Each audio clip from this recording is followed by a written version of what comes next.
excusez-nous, ce n'est pas fini, mais ils sont en train de discuter dans l'escalier. L'idée qu'ils viennent avoir cette discussion devant vous, on va justement rappeler Antigone pour une séquence qu'on a appelée les Belles Endormies. Comment est-ce qu'on fait renaître des marques? Et pour ça, nous avons la chance d'accueillir Maison Violet. Antigone, vous pouvez venir, on vous attend. Maison Violet et ainsi que François Girbeau.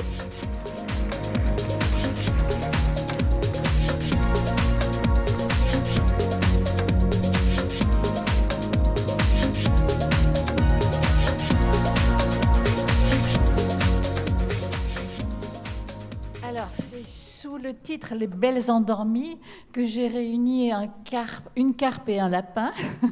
Chacun choisira ce qu'il veut. Et alors, c'est un terme que j'aime beaucoup, qui est notamment le nom d'un livre de Kawabata. Et ici, Les Belles Endormies, alors je peux vous dire que François Girbeau est extrêmement bien éveillé et que sa carrière aujourd'hui connaît des rebondissements incroyables.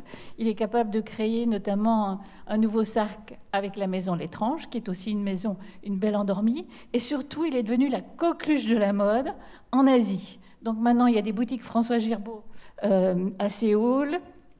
Les petites Chinoises veulent du François Girbeau. Les vedettes de la K-pop s'habillent avec des t-shirts Marité et François Girbeau. Et puis alors ici, nous avons Maison Violet, qui est une maison très ancienne de parfum, qui était une vraie endormie, et que 3 jeunes étudiants de l'école de parfum ont décidé de relancer. Alors, c'est quoi l'idée d'un relancement d'une maison qui était, elle, complètement endormie? Du coup, pour Maison Violet, avec mes associés, donc Paul et Victorien, on s'est rencontrés à l'École supérieure du parfum. Et on a toujours été passionnés en fait, de l'histoire de la parfumerie et de maisons historiques. Et du coup, quand on tombe sur une maison avec une histoire aussi riche que Maison Violet, tout de suite, ça faisait beaucoup de sens pour nous de décider de la relancer et de faire revivre en fait, son patrimoine. Alors, François, Marité et François Girbeau, en fait, vous m'avez dit, moi je pensais que c'était 72, mais pas du tout, c'est 64 apparemment.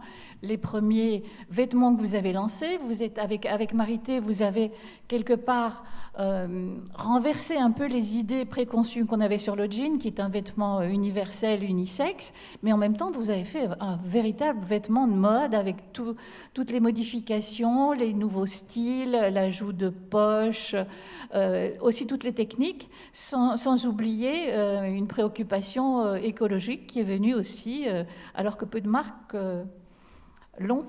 Donc si vous pouvez nous raconter ce parcours assez incroyable. Oui, mais d'abord, on m'a dit qu'il ne faut pas que je parle de cul.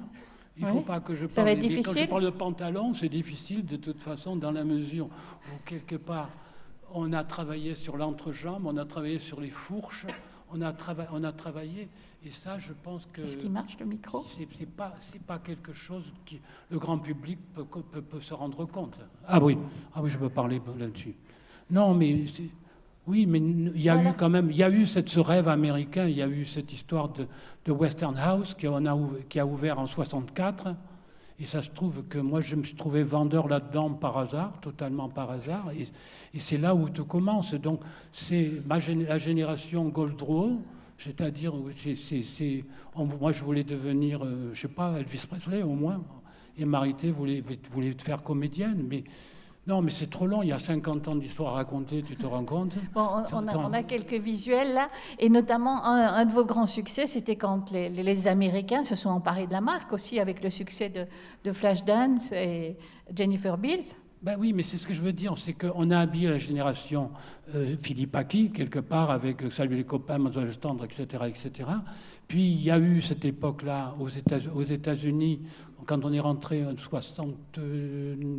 Oui, le baggy, quand on a rentré le baggy, donc le baggy, ça devait être 79, un truc comme ça. Et là-dessus, on a capturé toute une clientèle, mais on ne cherchait pas la clientèle.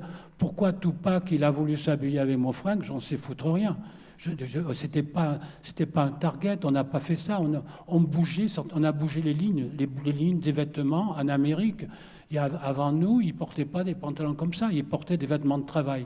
Nous, on a travaillé pour faire justement la French Correction, on a fait des belles fesses, on a montré les génitales, on a fait ça. Il y a eu, mais oui, mais c'est ça le jean, c'est pas autre chose. Donc, et qu'on ait eu cette reconnaissance dans les années 90 et qu'on se retrouve aujourd'hui avec le K-pop et qu'on est devenu un phénomène. Donc, c'est 50 ans, 60 ans presque d'histoire. Et bon, on l'a fait avec en vivant ce que l'on vit. Mais on a inventé l'industrialisation du délavage. En inventant l'industrialisation du délavage, on n'aurait jamais pensé qu'il allait se construire des milliers de laveries dans le monde, etc., etc. Donc on a lavé avec des cailloux. Oui, aujourd'hui, on lave avec de la lumière. On travaille on travaille l'ozone, on travaille le laser, au laser. Bon, ça fait 25 ans maintenant le laser, mais aujourd'hui, je vois encore, vous permettez encore de laisser des marques avec qui usent du permanganate. Moi, je ne sais pas, vous êtes des criminels, parce qu'on sait aujourd'hui qu'il ne faut pas faire ça. Mais personne dénonce, il n'y a pas un gouvernement qui a les couilles de vraiment empêcher ce truc-là. Donc après, une petite larme comme ça, ah oui, il y a des enfants qui travaillent. Il faut me montrer, moi, il faut me montrer dans toutes les usines d'Amérique latine, de Bangladesh, d'Inde, etc., où vraiment il y a des enfants qui travaillent. Moi, je vois, ils ont des machines suisses, ils ont des machines allemandes, ils ont les meilleures machines, ils ont des machines aussi espagnoles, etc., etc. C'est quand même la France, il n'y a pas cette structure. Alors bon, pourquoi on est euthanasie? À cause de ça, c'est tout. Alors, je vais repasser un petit peu au parfum. Maison Violet, comment faites-vous pour ranimer cette belle endormie? Alors, je crois qu'il y a notamment une collaboration avec un très grand parfumeur qui est Nathalie Lorson. Donc, l'idée, vous reprenez des noms de parfums et vous les réinventez? Exactement. En fait, l'idée, c'était pas de relancer les parfums tels qu'ils étaient à l'époque, pour des questions réglementaires et aussi pour des questions de goût qui ont beaucoup évolué. Donc, comme j'expliquais avec mes associés, on a toujours été très passionnés par cette parfumerie un peu traditionnelle.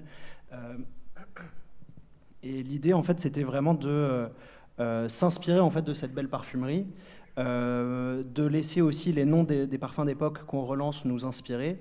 On a réussi à en collecter certains et à les sentir pour aussi s'en servir comme source d'inspiration et utiliser en fait ces archives qu'on a récupérées et nos connaissances en fait sur la parfumerie historique pour réinterpréter en fait ces grands classiques, ces grands schémas classiques de la parfumerie.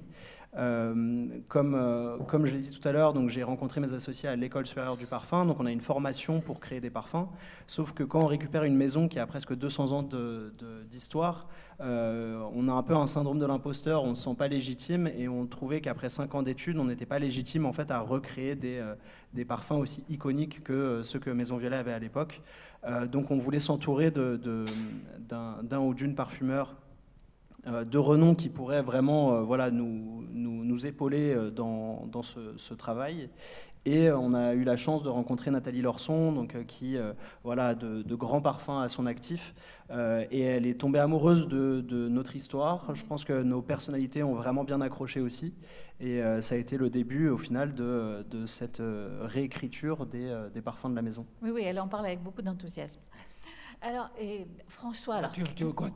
Nous, on n'a pas relancé, on n'a jamais relancé, on a disparu peut-être dans certaines contrées par moment. Actuellement en Europe, oui, certainement en France, ils nous ont oubliés, mais nous, pendant ce temps-là, on a travaillé... Non, vous n'avez pas arrêté, on n'a jamais arrêté, donc... D'ailleurs, c'est toujours, je vois, on a fait faillite, il faut m'expliquer quand. Oui, que dans et vous avez toujours votre des nom. Sociétés qui, à un certain moment, aux États-Unis ou je ne sais pas, n'importe où dans le monde, oui, il y a eu, en 60 ans, c'est évident qu'il y a eu des montées et des descentes, mais mais on est toujours propriétaire de notre marque. Je ne vois pas en quoi, ou si on avait fait faillite, on ne pourrait pas. Et alors, qu'est-ce que ça fait d'être devenu une star en Corée? Bon, tout à l'heure, merde, je suis en train de parler de Tupac, et j'étais de star aussi aux États-Unis. Allons, oui. Allons. Quand même, c'est pas... On était, tiens, d'ailleurs, ça me fait penser à un truc. On était, Christian Odigier, Johnny et moi, et et Johnny me dit, mais tu n'as pas envie d'avoir un ranch? Et alors je lui dis, mais je sais pas, je dis, non. Moi, je dis, bon, c'est avoir Demi-Mour ici. Pourquoi il me dit, tu connais Demi-Mour? Non, c'était simplement un exemple pour dire, quand tu as un ranch, c'est loin, le voisin. Donc, il y a toujours, oui, on a vécu une certaine vie, c'est évident. Et c'est extraordinaire d'être parti comme ça. On est parti de rien et on est intervenu sur ce matériau. Et ce matériau-là, c'est une toile.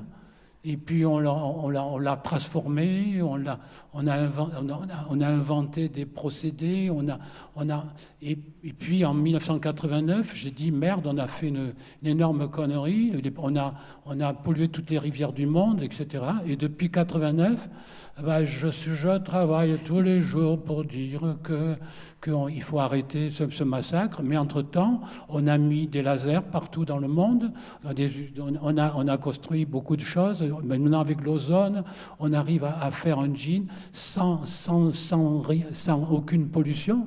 C'est pas mal. Oui. Donc, j'ai fait dans ma vie, j'ai fait thèse et puis antithèse. C'est pas mal.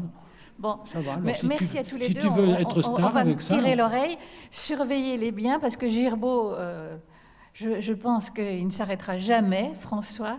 Et puis, longue vie à Maison Violet. Merci. Merci. Merci à tous les trois pour cette discussion.